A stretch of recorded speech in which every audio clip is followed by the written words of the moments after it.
Heather Shumaker, author of The Griffins of Castle Cary.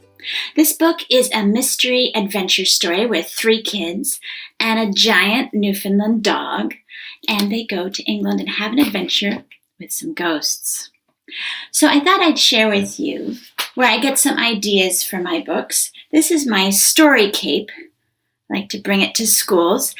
Authors have story capes, invisible ones maybe, and everybody does who goes through life. And all the things that happen to you and all the ideas in your imagination, they stick to you, kind of like burrs when you walk through a field. So I'm just going to pick one of these off and tell you how I got this idea for the book. So the Griffin children, that's their last name. They go to visit the Griffinage, which is a neat little old thatched cottage in England. And the reason it's called the Griffinage is because people in my family sometimes had houses with names instead of house numbers. And I liked that idea. So as the aunt of the kids says in the book, if a vicar lives in a vicarage and an orphan lives in an orphanage, then a griffin should live in a griffinage. And so they do. And that's where the aunt lives, and the kids go to visit the Griffinage. So, what do you think? Would it be fun to live in a house that has a name instead of a house number? There are all kinds of houses in the world that have names, like the attic, or 2 chimneys, the old school, the stables, treetops. Remember the book Anne of Green Gables? She lives in a house called Green Gables. So what would you name your house if your house could have a name? Your school has a name. Why not your house?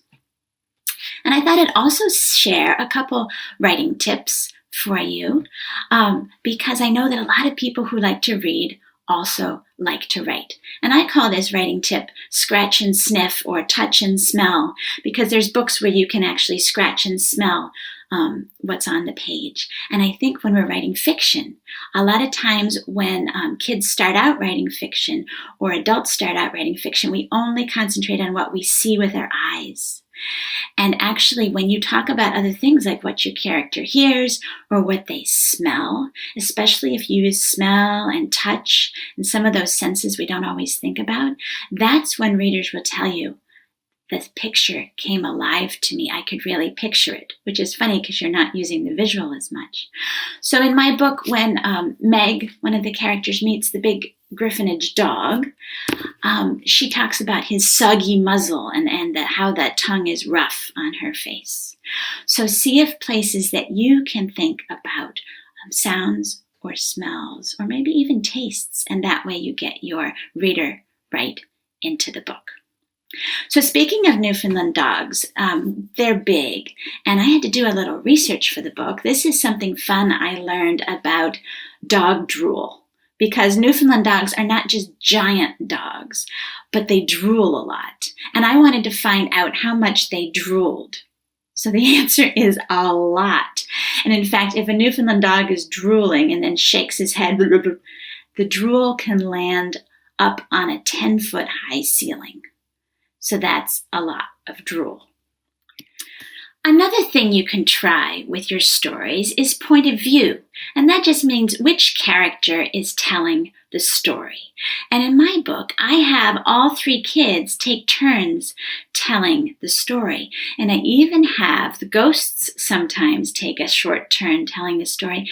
And not just the ghosts, but animals. I have animals and even a tree help tell part of the story. Have you ever wondered what a tree is thinking? Or what an animal might be thinking? I think about these things all the time, and I like to play around with point of view and put lots of different characters' points of view in the story. So next time you're writing a story, think about who is telling the story. And maybe you could tell the story from an animal's point of view or any kind of character you can think of. It doesn't have to be human. So I thought I would just read to you a little bit about a sheep's point of view from the Griffins of Castle Cary. McBurney's sheep flock had seen many strange sights. There was the time a fox had snatched a newborn lamb in broad daylight, and the time Mr. McBurney had bought a new tractor. But nothing had ever spooked them as much as the sight of a creature running hunched over through the pasture with two things latched onto its back. It was a triple human. It screeched and shimmered in green light that made the sheep's spines twitch and their eyes flick. The flock shuffled nervously and stamped their front feet. Then they did what all sensible sheep do when faced with an unknown menace. They panicked. So since we've been talking about animals, I thought I would just leave you with a joke or two about pets. What is a cat's favorite color? Purple. And what happens after it rains cats and dogs? You might step in a poodle. That's all. Happy reading.